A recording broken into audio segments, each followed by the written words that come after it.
Hey, I'm Stephen Dypiangco, CEO of Max Power Gaming. I write about and post about Roblox and brands.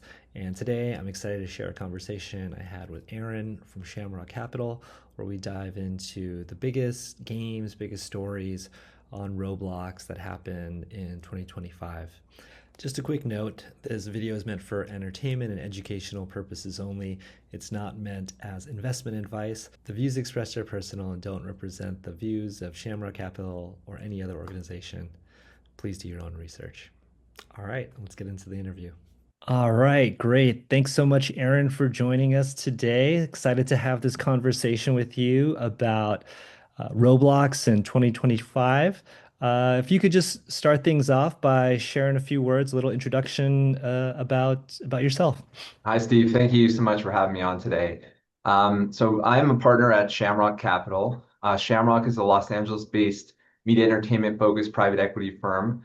We were actually founded nearly 50 years ago by Roy Disney as his family office. We no longer have Disney Capital in the mix, but have a lot of the call it tangential benefits of being associated with one of the most important entertainment families of all time.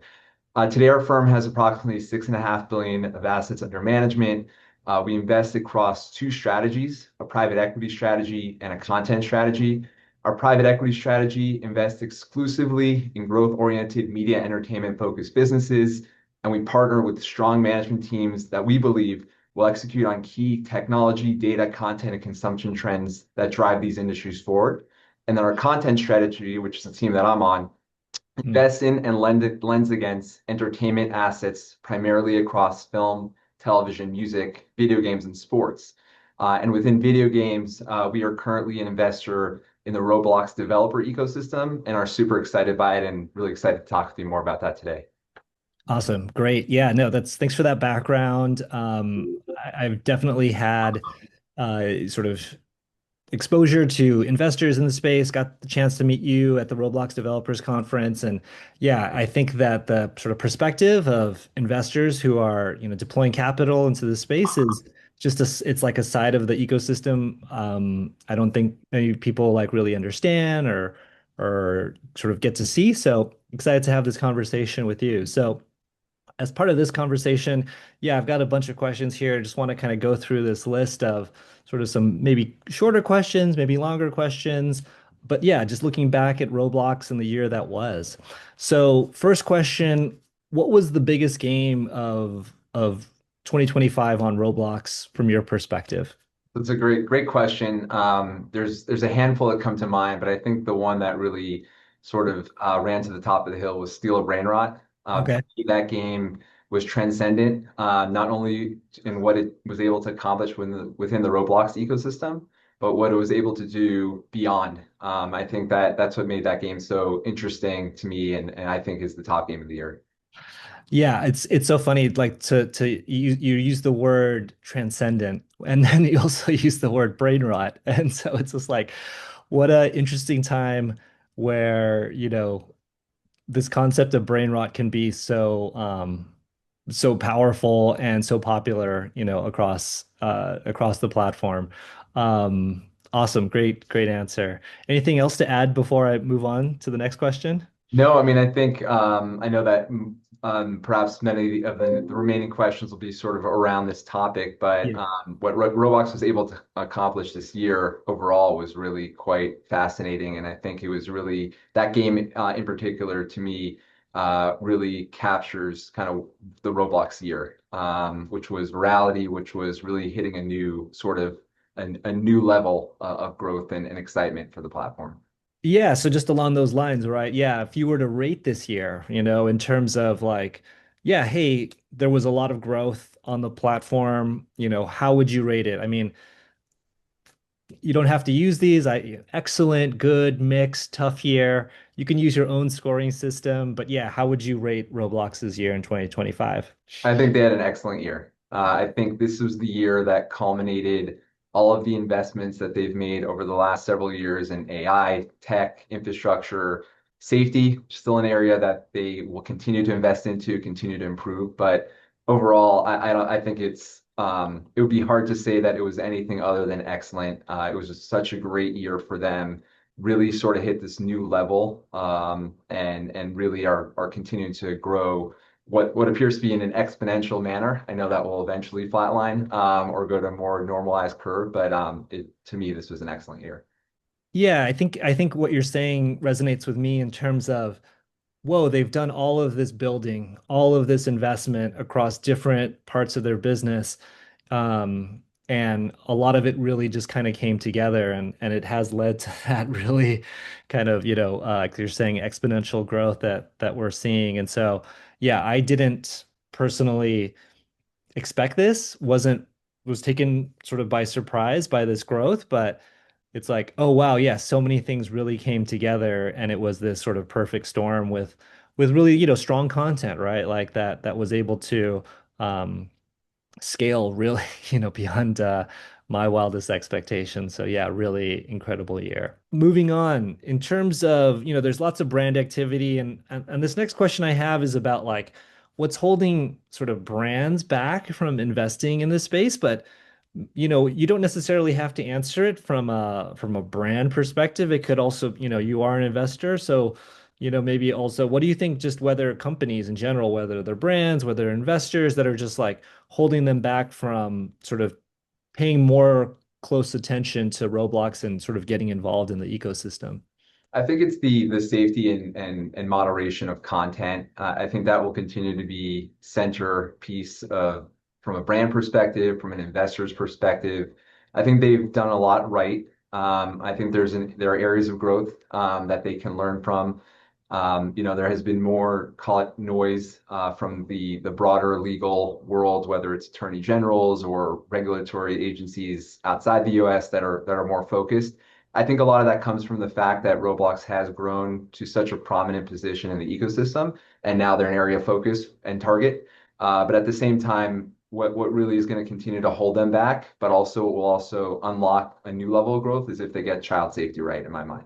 Right, right. So it's sort of like it's sort of a limiting factor right now, but really being able to sort of crack this can unleash, wow, so much more potential upside and reach. Yeah, totally. Great.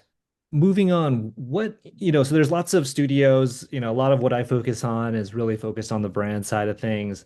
I know you've had sort of some exposure to sort of like this area.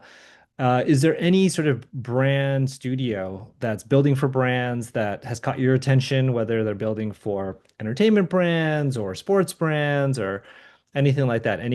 Anyone that jumps out to you?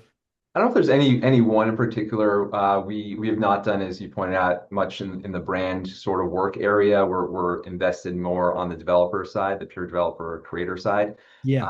but a few that come to mind are Sawhorse. I know that they've done a ton of really successful campaigns and have continued to see a lot of success. I really like what WonderWorks is doing. I think they've done some really interesting work around SpongeBob Tower Defense and some of those ancillary activities, really finding best in class experiences and matching it with really top IP brands. Yeah. And then I think GameFab's doing some interesting work as well. Cool. Great. What do you think was the biggest story when you look at, 2025? What jumps out to you?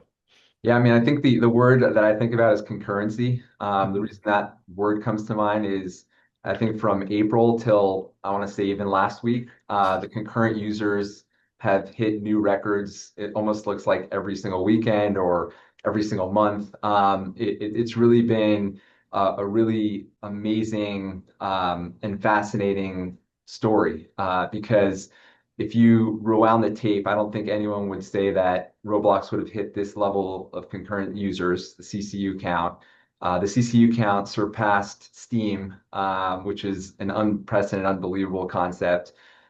Even Roblox a year or two ago versus Fortnite might have kind of looked like an interesting comparison, and today there's not really comparison. So when I think of the year that was for Roblox, I think of concurrency, and I think to me that is such a compelling kind of storyline for the year for them. Yeah, for sure. I was so surprised, and this was in the sort of middle of the or beginning of the summer, maybe May, when we started to see these like, oh wow, Roblox as a platform hit a new sort of CCU record, and and then it kept happening week after week, like you're saying. And it's like, oh wow, it was Grow a Garden that was really driving it. And then a few, several weeks later, it's like, oh, Steal a Brain Rot was starting to also be part of the mix. And then a few weeks later, 99 Nights in the Forest is also there. And so everything has really gotten to this new level, which is really incredible. And so that's a great way to describe that this past year. I know in talking to you previously that you've been paying close attention to the space for a couple of years. And so was there anything that jumps out to you in terms of something new that you learned from Roblox in 2025? I don't know if there's anything new that I learned. I think they've just re-established themselves, or maybe it's established themselves for the first Mhm. time as really the center of the video game ecosystem in a lot of ways. I think if you look from the point of the developer landscape, you no longer have to spend 200, 400, 600, a billion plus on a game to have the same levels of economic success that you otherwise would have had to have had Roblox not been here. I think that to me is such an interesting component. And then in terms of the developers themselves, they've really found the most unique and interesting ways to create not only great, compelling content that people come back for, but also really being able to moderate and update your games on such a regular cadence and basis that allows sort of the optimization of the gameplay in a real time. And so you sort of think about those two compelling components, which are relatively low cost from a development standpoint, being able to really test across a sandbox audience and see what works, see what doesn't, optimize, and ultimately find success. And that pattern has really worked really well for the developer ecosystem, and Roblox stands at the center of that whole success ecosystem. So to me, I think that's what when I think about Roblox, when I think about kind of what's so compelling about it, that's what comes to mind. Yeah, absolutely. The economics, like you're saying, I was just talking to someone who works in sort of traditional gaming, AAA console gaming, and it's like explaining to him, yeah, you don't need a huge team. You don't need a ton of capital to get going. And in fact, there's just, hundreds of thousands, if not millions, of developers who are just really passionate, who see the opportunity and are really driven and are producing, a ton of content.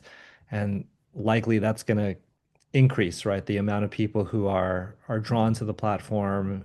Certainly like Roblox updating its DevX payments and just making, more incentive for creators to build on the platform. And then to your point about like live ops and that testing ability, to me, it's like I think a lot about speed and how quickly developers are able to not only react and like, adjust and meet sort of users' needs, but really just tap into pop culture and what's trending and memes and new sort of gameplay sort of styles and mashups and things like that. So totally, yeah, totally agree that there's so much power there with those factors, with the economics and the speed.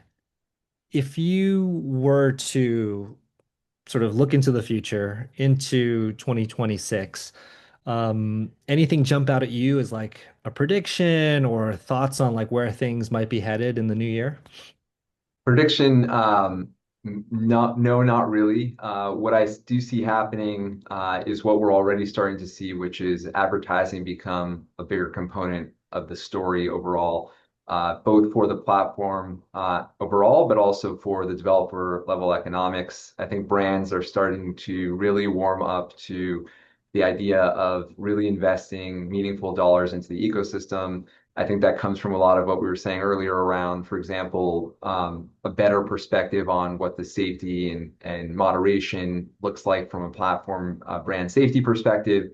Also, the eyeballs, concurrency, right? When you come back to that term of concurrency, the amount of users that are in a given experience at any one time is unprecedented from an advertiser's perspective, being able to tap into and reach that audience, being able to run a game campaign outside of the Roblox ecosystem, being able to run a movie campaign, being able to run a consumer apparel campaign.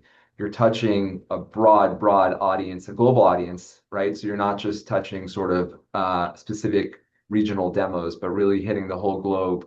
And so when you think about these massive brand campaigns that folks are going to be running, Roblox to me is going to be that platform beneficiary, the same way that perhaps YouTube 5, 10 years ago captured these same brands that might have dipped their toes in and then eventually fully jumped into the pool. I think we're starting to see that same early inning kind of build for Roblox as well. And I think that that 26 will continue to accelerate in that area.